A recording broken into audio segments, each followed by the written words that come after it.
زہرا یہ حالات برے ہیں۔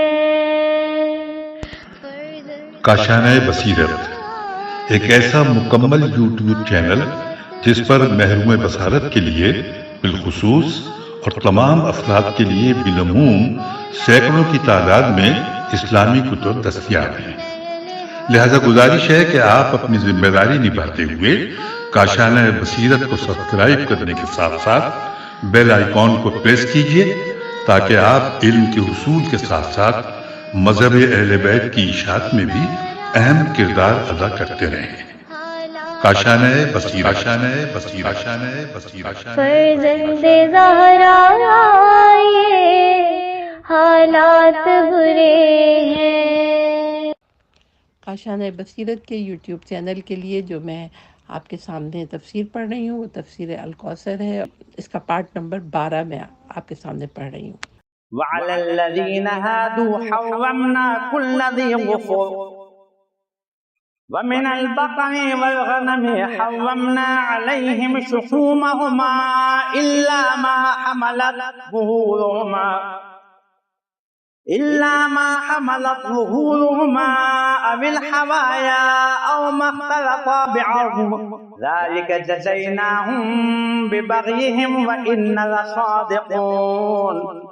اور ہم نے یہود پر ہر ناخن والا جانور حرام کر دیا تھا، اور بکرے اور گائے کی چربی حرام کر دی تھی، سوائے اس چربی کے جو ان کی پشت پر یا ہاتھوں میں یا ہڈی کے ساتھ لگی ہو۔ ایسا ہم نے ان کی سرکشی کی سزا کے طور پہ کیا، اور ہم صادق القول ہیں۔ تشریح کلمات۔ یہ لفظ انسان اور دوسرے جانوروں کے ناخن پر بھی بولا جاتا ہے۔ زوئفیریر۔ اس آیت میں ظفر سے مراد پنجے دار شکاری جانور ہے۔ دیگر جانوروں میں سم والے بھی شامل ہیں، جیسے گھوڑا، گدھا، اونٹ وغیرہ۔ الحوایا انتڑیوں کو کہتے ہیں۔ تفسیر آیات۔ یہود پر مندرجہ بالا چیزوں کی حرمت کا ثبوت موجودہ تحریف شدہ توریت میں بھی موجود ہے۔ اس آیت سے معلوم ہوتا ہے کہ حرمت کے احکام کے اسباب کبھی مصلحت و مفسدہ ہوتے ہیں اور کبھی بعنوان سزا ہوتے ہیں۔ مثلا سور کا گوشت اس لیے حرام ہے کہ اس کے کھانے میں مضمرات ہیں، اور یہاں اس آیت میں فرمایا کہ یہودیوں پر چند چیزیں ہم نے ان کی سرکشی کی سزا کے طور پر حرام کر دی ہیں، ورنہ یہ چیزیں فی نفسہ نہ پہلے حرام تھی نہ بعد میں۔ جیسا کہ دوسری جگہ فرمایا کہ یہودیوں کے ظلم کے سبب بہت سی پاک چیزیں جو ان پر حلال تھیں ہم نے ان پر حرام کر دی۔ یہ پیج نمبر 150 تھا، اور پیج نمبر 151 میں اہم نکات میں لکھا ہے کہ گناہوں کی وجہ سے کبھی بعض نعمتوں سے محروم کر دیا جاتا ہے۔ فَإِن كَذَّبُوكَ فَقُل رَّبُّكُمْ ذُو رَحْمَةٍ وَاسِعَةٍ وَلَا يُرَدُّ بَأْسُهُ عَنِ الْقَوْمِ الْمُجْرِمِينَ۔ اگر یہ لوگ آپ کو جھٹلائیں تو آپ کہہ دیں تمہارا پروردگار وسیع رحمتوں کا مالک ہے، تاہم مجرموں سے اس کا عذاب ٹالا بھی جا سکتا ہے۔ تفسیر آیات۔ یہودیوں کے بارے میں چند ایک حقائق بیان فرمانے کے بعد فرماتا ہے، اگر یہود اس حقیقت کو تکذیب کریں کہ ان پر بعض جانوروں کو سزا اور عقاب کے طور پہ حرام کر دیا ہے، تو کہہ دیجئے اگر اللہ وسیع رحمتوں کا مالک ہے لیکن اس کی وسیع رحمت مجرموں کو سزا دینے سے مانع نہیں ہے۔ اہم نکات۔ رحمت کا تقاضا یہ نہیں کہ مومن و مجرم کو ایک صف میں رکھے، بلکہ رحمت کا تقاضا یہ ہے کہ مجرم جرم ترک کر کے رحمت کے دروازے پر آئے تو اسے قبول کرے۔ سَيَقُولُ الَّذِينَ أَشْرَكُوا لَوْ شَاءَ اللَّهُ مَا أَشْرَكْنَا وَلَا آبَاؤُنَا وَلَا حَرَّمْنَا مِن شَيْءٍ كَذَلِكَ كَذَّبَ الَّذِينَ مِن قَبْلِهِمْ حَتَّى ذَاقُوا بَأْسَنَا۔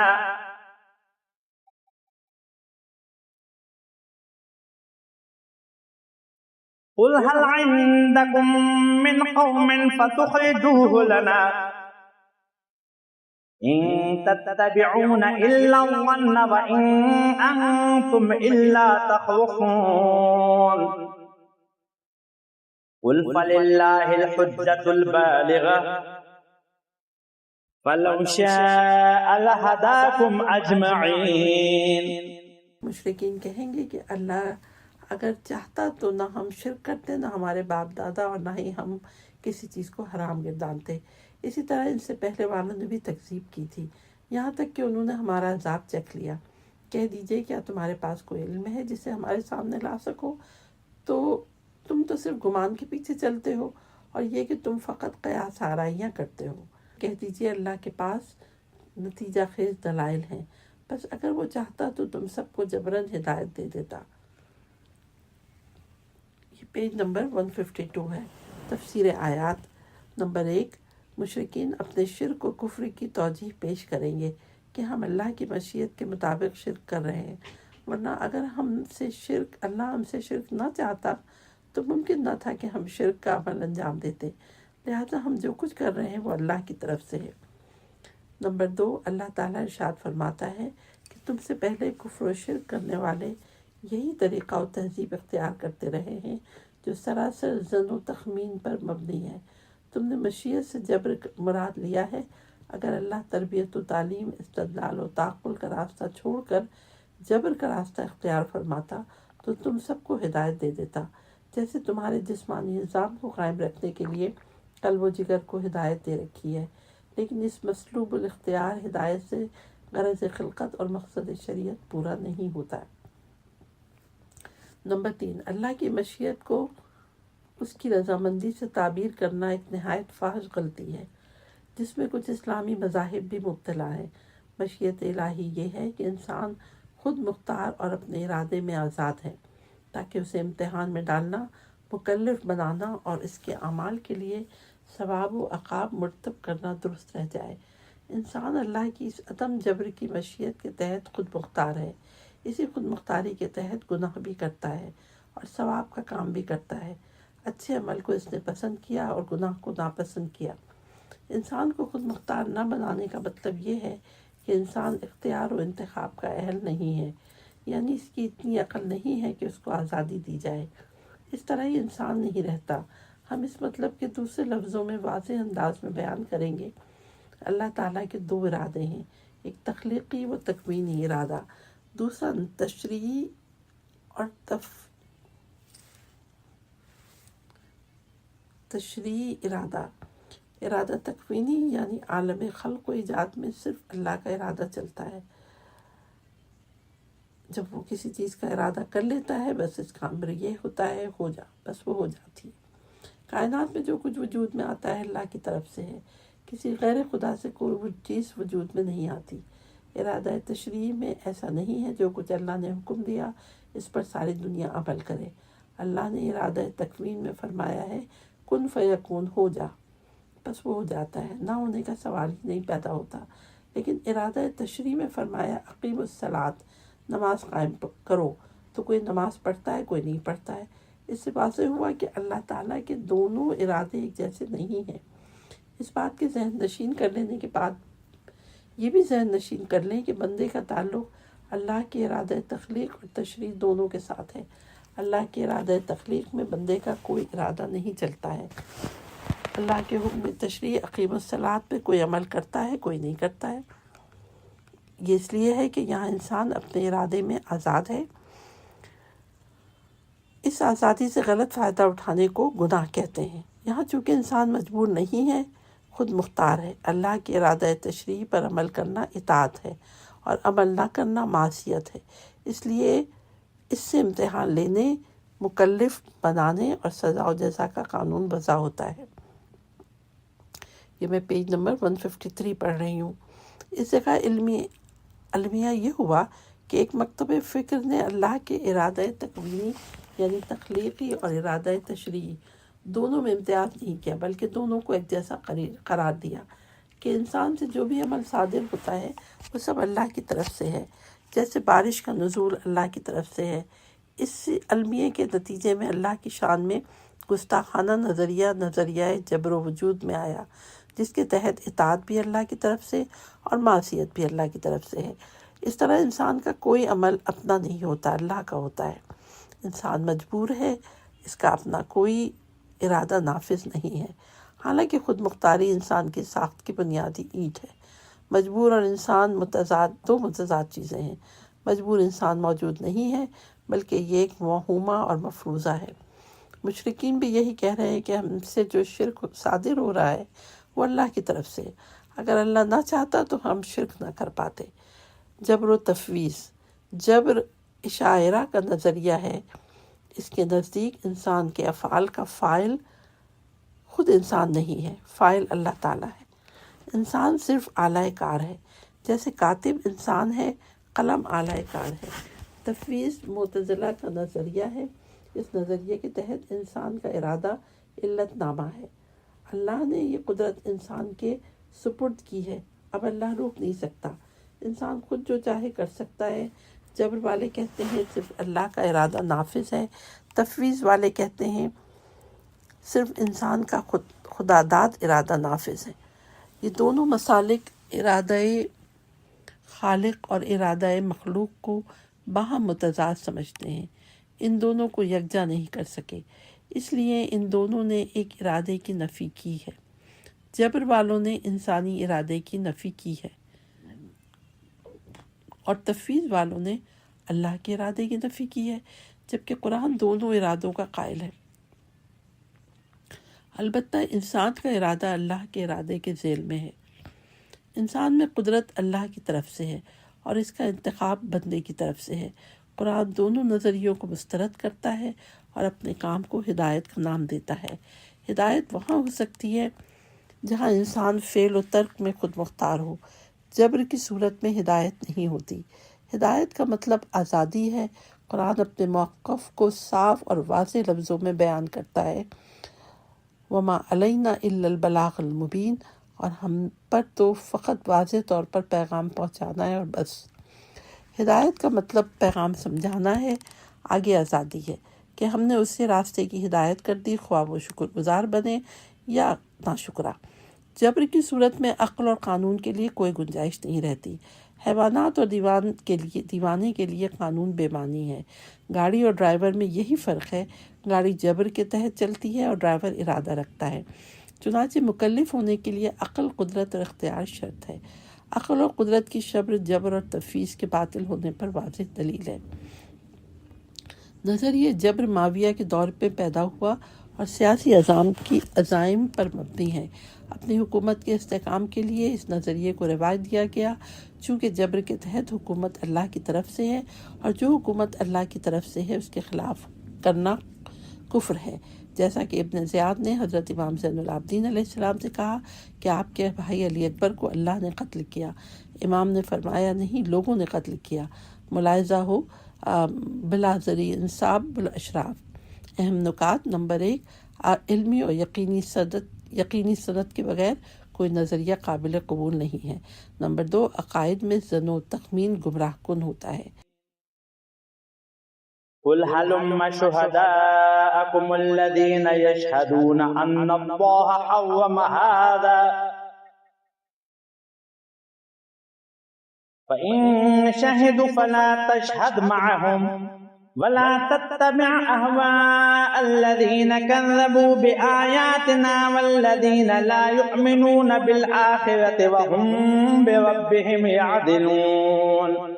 ان سے کہہ دیجئے اپنے ان گواہوں کو لے آؤ جو اس بات کی گواہی دیں گے کہ اللہ نے اس چیز کو حرام کیا ہے، پھر اگر وہ خود ساختہ شہادت دے بھی تو پھر ان کے ساتھ گواہی نہ دیں، اور آپ ان لوگوں کی خواہشات کی پیروی نہ کریں جو ہماری آیات کو جھٹلاتے ہیں، آخرت پہ یقین نہیں رکھتے اور دوسروں کو اپنے رب کے برابر سمجھتے ہیں۔ تفسیر آیات: قل هل شہداءکم، اگر تمہارے دعویٰ درست ہے کہ ان چیزوں کو اللہ نے حرام کیا ہے تو گواہ پیش کرو۔ گواہ وہ ہوتا ہے جس کے سامنے یہ عمل انجام دیا گیا ہو۔ ایسا کرنا ان کے لیے ناممکن ہے، اس لیے اس امر کو امر تعجیزی کہتے ہیں، یعنی گواہ پیش کرو کا حکم صرف اس لیے ہو رہا ہے کہ اس عمل کا ناممکن ہونا اور نتیجتاً اس دعوے کا باطل ہونا ثابت ہو جائے۔ شہداءکم، تم خود مدعی ہو اور علاوہ گواہوں کو پیش کرو، اپنے علاوہ گواہوں کو پیش کرو۔ فَإِن شُهِدُوا، اگر ان کو بیرونی گواہی نہیں ملتی ہے اور یہ لوگ کوئی خود ساختہ گواہی پیش کرتے ہیں تو یہ گواہی دو باتوں کی وجہ سے مسترد ہوگی۔ اول یہ کہ یہ لوگ خواہشات کے غلام ہیں، حقائق کا ان سے دور کا بھی واسطہ نہیں ہے۔ دوم یہ کہ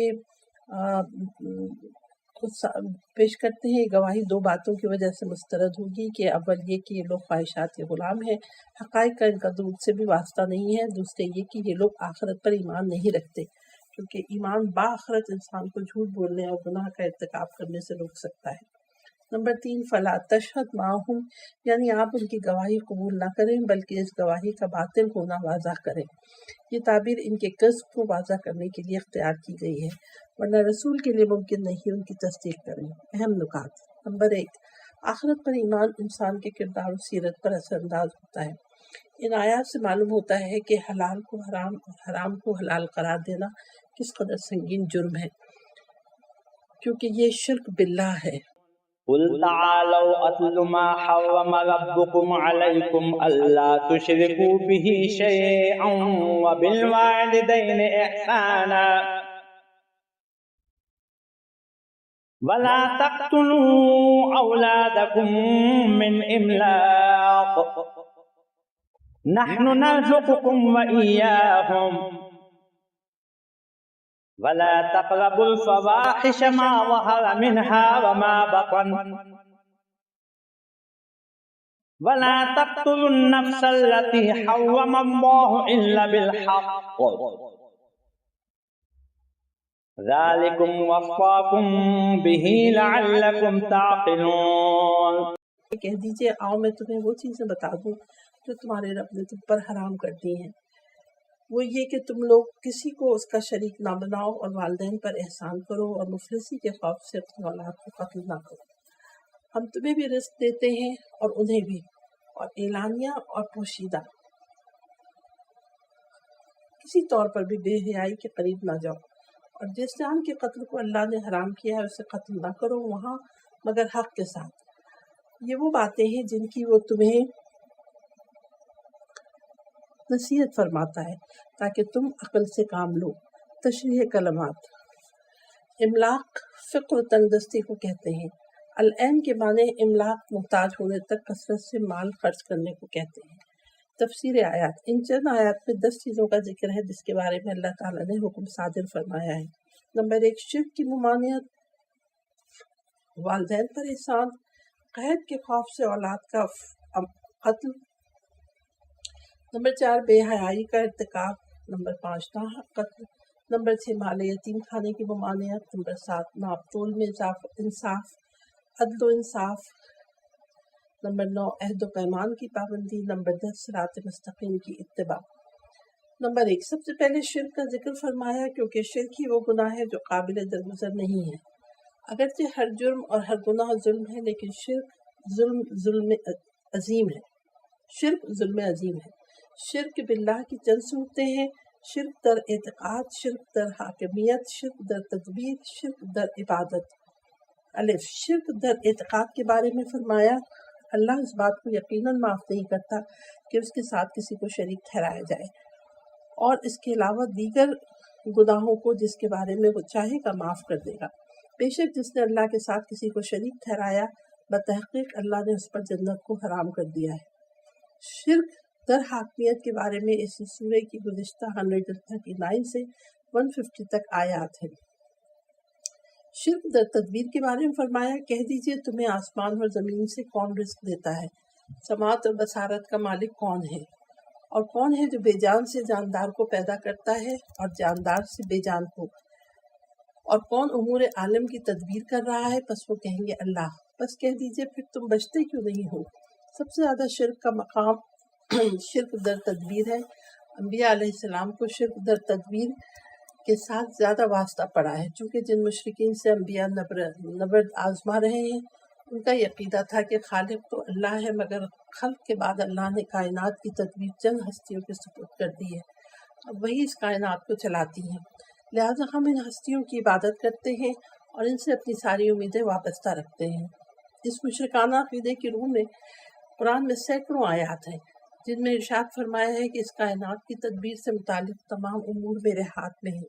میں رزق دیتا ہوں، میں بارش برساتا ہوں، میں سبزہ اگاتا ہوں، ہواؤں کو چلاتا ہوں، گردش لیل و نہار میرے ہاتھ میں ہے، ہر چیز کا خزانہ میرے پاس ہے، ہر چیز کو خلق کرنے کے بعد اس کی تقدیر میں بناتا ہوں، وغیرہ وغیرہ.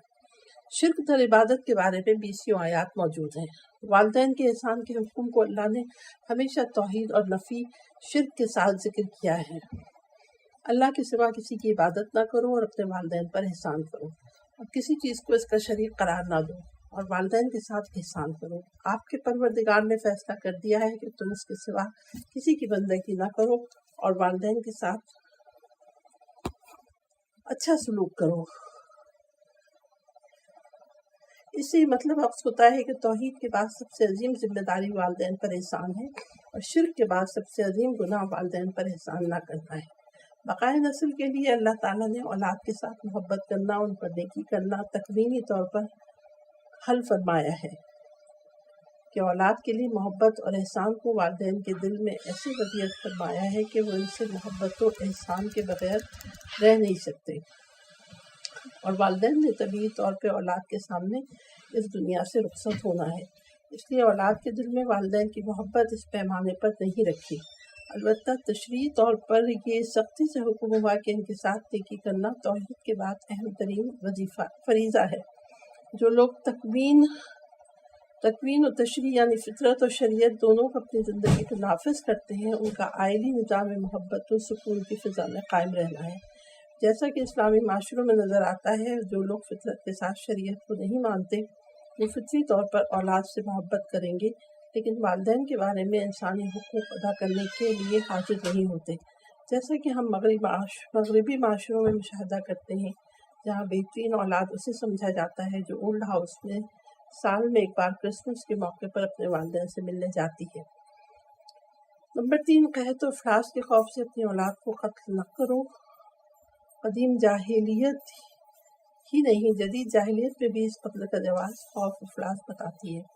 اگرچہ مادیت کی جاہلیت نے قتل اولاد، مانع حمل، اسقاط حمل وغیرہ جیسے عنوان سے رائج کیا ہے، لیکن اسقاط حمل وہی قتل اولاد ہے، اور اسی قتل کا محرک قدیم و جدید جاہلیت میں ایک ہی ہے، وہ ہے خوف اور افلاس۔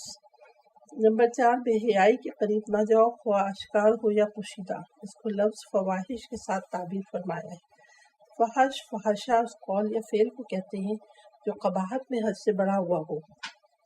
قرآن نے زنا عمل، قومل ہو اور زنا کا بہتان لگانا وغیرہ فحش میں شمار کیا گیا ہے، اور حدیث کے مطابق فواحش کی ایک لمبی فہرست ہے اور وہ سب اس آیت میں شامل ہیں۔ نمبر 5، ناحق قتل۔ اگر قتل بھی فواحش میں شامل ہے، تاہم اس جرم کی سنگینی کی وجہ سے اس کا خصوصی طور پر ذکر کیا ہے۔ وَلَا تَقْرَبُوا مَالَ الْيَتِيمِ إِلَّا بِالَّتِي هِيَ أَحْسَنُ حَتَّى يَبْلُغَ أَشُدَّهُ وَأَوْفُوا الْكَيْلَ وَالْمِيزَانَ بِالْقِسْطِ لَا نُكَلِّفُ نَفْسًا إِلَّا وُسْعَهَا وَإِذَا قُلْتُمْ فَاعْدِلُوا وَلَوْ كَانَ ذَا قُرْبَىٰ ذَٰلِكُمْ وَصَّاكُمْ بِهِ لَعَلَّكُمْ تَذَكَّرُونَ۔ اور یتیم کے مال کے نزدیک نہ جانا مگر ایسے طریقے سے جو یتیم کے لیے بہترین ہو، یہاں تک کہ وہ اپنے رشد کو پہنچ جائے، اور ناپ تول انصاف کے ساتھ پورا کرو۔ ہم کسی پر اس کی طاقت سے زیادہ ذمہ داری نہیں ڈالتے، اور جب بات کرو تو عدل کے ساتھ، اگرچہ اپنے قریب ترین رشتہ داروں کے خلاف ہی کیوں نہ جائے، اور اللہ سے کیا ہوا عہد پورا کرو۔ یہ وہ ہدایات ہیں جو اللہ نے تمہیں دی ہیں، شاید تم یاد رکھو۔ تفسیر آیات نمبر 1، مال یتیم کے نزدیک نہ جاؤ، یعنی یتیم کے مال پر تصرف نہ کرو، البتہ وہ تصرف جائز ہے جو یتیم کے حق میں ہو۔ مال یتیم کا مال، مثلاً یتیم کا مال خراب ہونے کا خطرہ، کوئی پھل گڑ سڑ جانے کا خطرہ ہے تو اسے فروخت کرنا باللتی ہی آسنوں کے مصداق ہے۔ البتہ رشد کو پہنچ جائے اور اس پر خود تصرف کرنے کا اہل ہو جائے تو اس کو یتیم نہیں کہتے۔ اس کی مزید تفصیل کے لیے ملاحظہ ہو سورہ نساء آیت نمبر 6۔ نمبر 2، ناپ تول میں انصاف کرو اور پورا تولو۔ اس میں ممکن حد تک عدل و انصاف قائم رکھنا ضروری ہے۔ ایسا نہ ہو جیسا سورہ مطففین میں فرمایا، ناپ تول میں کمی کرنے والوں کے لیے ہلاکت ہے۔ جب لوگوں سے لیتے ہیں تو پورا تولتے ہیں، اور جب انہیں ناپ کر یا تول کر دیتے ہیں تو کم کر دیتے ہیں۔ لا نکلف نفسا، ہم کسی پر اس کی طاقت سے زیادہ ذمہ داری نہیں ڈالتے۔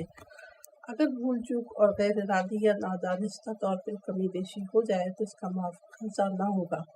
یہ اسلامی شریعت کا اپنی جگہ ایک مستقل اصول ہے۔ جو کام انسان کی طاقت کار کے دائرے میں نہیں آتا وہ اس کا مکلف نہیں ہوتا۔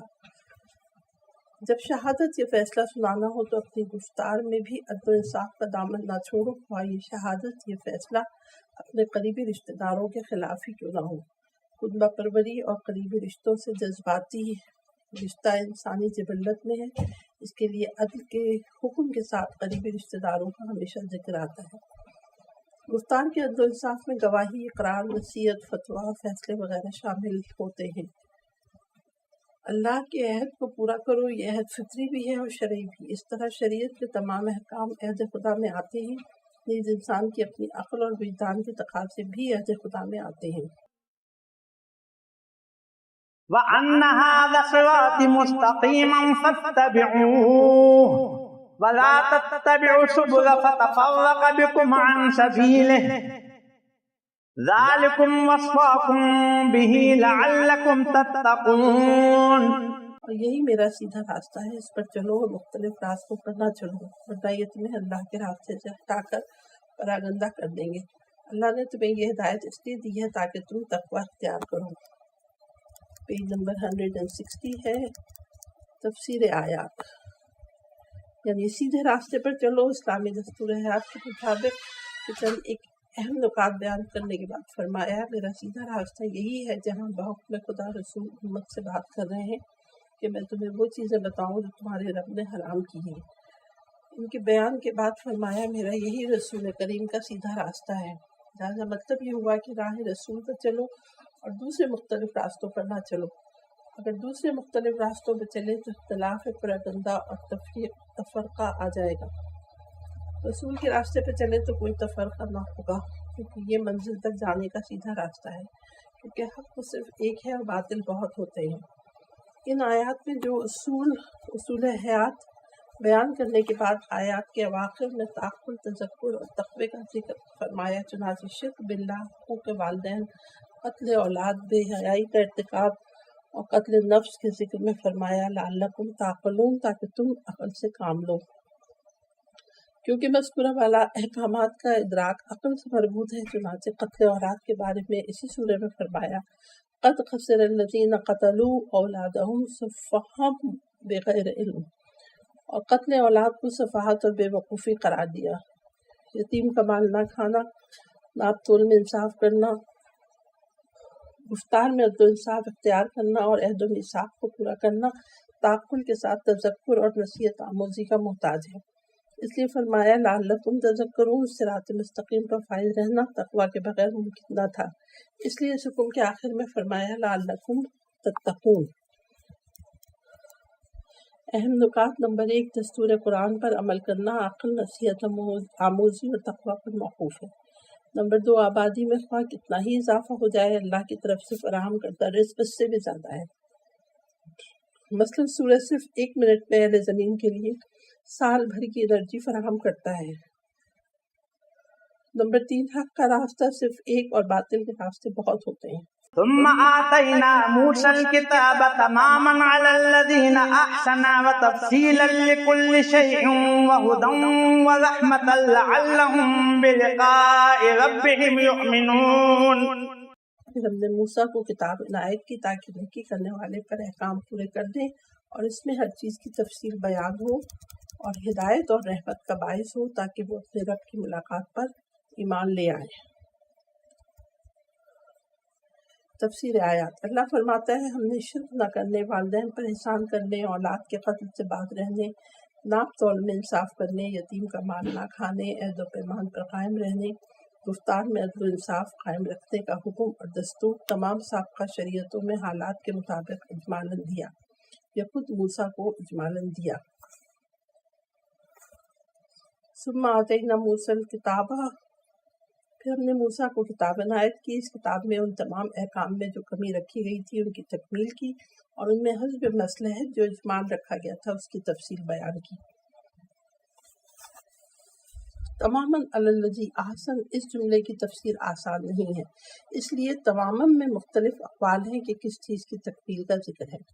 اکثر نے نعمتوں کی تکمیل مراد لیا ہے، لیکن میرے نزدیک احکام کی تکمیل مراد لینا زیادہ مناسب ہے، کیونکہ بعد میں تفصیلاً کا ذکر قرینہ بن سکتا ہے کہ احکام کی تکمیل مراد ہے، چونکہ تفصیل بھی احکام کے اجمال کی تفصیل ہے۔ الذی احسن سے بعض نے جنس مراد لیا ہے، یعنی علی کل من احسن، علی المحسنین، تمام احسان کرنے والوں پر۔ بعض کے نزدیک الذی احسن سے مراد موسیٰ مراد ہے، وہ ہستی جس نے رسالت کی ذمہ داری کو نبھانے میں بہترین اطاعت کی۔ مطلب یہ بنتا ہے کہ ہم نے موسیٰ کو کتاب دی احکام کی تکمیل اور اجمال کی تفصیل کے لیے، اور بنی اسرائیل کو ہدایت و رحمت سے نوازا تاکہ وہ آخرت پر ایمان لے آئیں، کیونکہ بنی اسرائیل یا تو آخرت پر ایمان رکھتے ہی نہیں تھے یا ان کا آخرت پر ایمان کمزور تھا، چنانچہ موجودہ توریت پہ آخرت کا ذکر ہی نہیں ملتا۔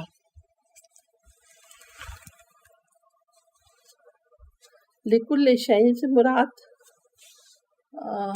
ہر چیز سے مراد احکام و شریعت میں ضرورت کی تمام چیزیں ہیں۔ واضح رہے ہر دور میں اس زمانے کے تقاضوں کے مطابق شریعت کامل تھی۔ یہ دوسری بات ہے کہ یہ شریعت ہر زمانے کے متعلق نہیں تھی، جیسے اسلامی شریعت ہے، لہٰذا یہ سوال ہی نہیں پیدا ہوتا کہ جب شریعت موسیٰ کامل تھی تو بعد کی شریعتوں کی کیا ضرورت تھی۔ اہم نکات: نمبر 1، اللہ اپنی نعمتیں نیکی کرنے والوں پر پوری کرتا ہے، پیج نمبر 162۔ نمبر 2، شریعت و دستور حیات کی تفصیل ہدایت و رحمت ہے۔ وَهَذَا كِتَابٌ أَنزَلْنَاهُ مُبَارَكٌ فَاتَّبِعُوهُ وَاتَّقُوا لَعَلَّكُمْ تُرْحَمُونَ أَن تَقُولُوا إِنَّمَا أُنزِلَ الْكِتَابُ عَلَى طَائِفَتَيْنِ مِن قَبْلِنَا وَإِن كُنَّا عَن دِرَاسَتِهِمْ لَغَافِلِينَ۔ یہ ایک مبارک کتاب ہے جو ہم نے نازل کی، پس اس کی پیروی کرو اور تقوی اختیار کرو، شاید تم پر رحم کیا جائے، تاکہ کبھی تم یہ نہ کہو کہ کتاب تو ہم سے پہلے 2 گروہوں پر نازل ہوئی تھی اور ہم تو ان کے پڑھنے پڑھانے سے بے خبر تھے۔ تشریح کرامات مبارکن برکت، اضافے اور بڑھنے کو کہتے ہیں۔ دراسہ مسلسل پڑھنے کے معنی میں آتا ہے۔ تفسیر آیات: نمبر 1، وَهَذَا كِتَابٌ أَنزَلْنَاهُ مُبَارَكًا، کتاب موسیٰ کے ذکر کے بعد قرآن کی طرف اشارہ فرمایا۔ یہ کتاب مبارک ہے جس میں خیر الدنیا والآخرت ہے، اس میں زندگی کی تمام الجھنوں کا حل ہے، اس سے فائدہ اٹھاتے جائے، ختم ہونے والا نہیں ہے۔ قرآن کے بابرکت ہونے کے ذیل میں طویل مباحث آ سکتے ہیں جس کا احاطہ کرنا مشکل ہے۔ نمبر 2، فَاتَّبِعُوا، بس اس برکت کو حاصل کرو جو صرف اتباع سے ممکن ہے۔ نمبر 3، ان تقولوا، اس مبارک کتاب کے نازل کرنے سے تمہارا یہ عذر باقی نہ رہا کہ ہدایت کی کتاب تو 2 گروہوں یعنی یہود و نصارہ پہ نازل ہوئی، اگر ہماری طرف کوئی کتاب نازل ہو جاتی۔ نمبر 4، وَإِن كُنَّا عَن دِرَاسَتِهِمْ، کتاب چونکہ یہود و نصارہ پہ نازل ہوئی تھی اس لیے ہم اس کی تعلیم و تعلم سے بے خبر رہے، یعنی کتاب وہی لوگ پڑھتے پڑھاتے تھے جن پہ نازل ہوئی تھی، ہم پر کتاب نازل ہوئی نہیں، لہٰذا ہم بے خبر ہیں۔ اہم نکات: نمبر 1، قرآن کی برکتیں صرف اتباع سے حاصل ہو سکتی ہیں۔ نمبر 2، قرآن نے حجت پوری کر کے عذر ختم کیا ہے۔ أو تقولوا لو أن أنزل علينا الكتاب لكنا أهدى منهم فقد جاءكم بينة من ربكم وهدى ورحمة فمن أظلم ممن كذب بآيات الله وصدف عنها سنجزي الذين يصدفون عن آياتنا سوء العذاب بما كانوا يصدفون۔ یا تم یوں کہتے، اگر ہم پر بھی کتاب نازل ہو جاتی تو ہم ان سے بہتر ہدایت لیتے، بس اب تمہارے رب کی طرف سے واضح دلیل، ہدایت اور رحمت تمہارے پاس آ گئی ہے، بس اس کے بعد اس سے بڑھ کر ظالم کون ہوگا جو اللہ کی نشانیوں کی تکذیب کرے اور ان سے منہ موڑے۔ جو لوگ ہماری آیات سے منہ موڑ لیتے ہیں انہیں ہم اس روگردانی پر بدترین سزا دیں گے۔ تفسیر آیات: عربوں میں عموماً قبیلہ قریش میں خصوصاً ایک احساس برتری تھا کہ اقوام عالم میں ذہانت و لیاقت میں ہمارا کوئی ہم پلہ نہیں ہے، لہٰذا اگر یہود و نصارہ کی طرح ہماری طرف بھی کوئی ہدایت آ جاتی تو ہم دوسروں سے زیادہ اس سے فائدہ اٹھاتے۔ نمبر 1، تو ہم ان سے زیادہ ہدایت یافتہ ہوں گے، اس عذر کو قطع کرتے ہوئے فرمایا لو اب تمہاری طرف ایسی کتاب آئی ہے جو سابقہ کتابوں سے زیادہ ہدایت و رحمت اپنے اندر رکھتی ہے۔ اس کتاب میں شریعت کے اصول، احکام، آداب، دعوت، فضائل و اخلاق وغیرہ کی ایسی انمول تعلیمات ہیں جن سے روگردانی کی صورت میں عذاب بھی اتنا ہی سخت ہوگا جتنی حجت عظیم ہے۔ اہم نکات: نمبر 1، قرآن دوسری کتابوں کے بنسبت زیادہ بابرکت ہے۔ اس کی ہدایت و رحمت بھی دوسری کتابوں سے زیادہ ہے کیونکہ یہ کتاب اعجاز کی شکل میں آئی ہے۔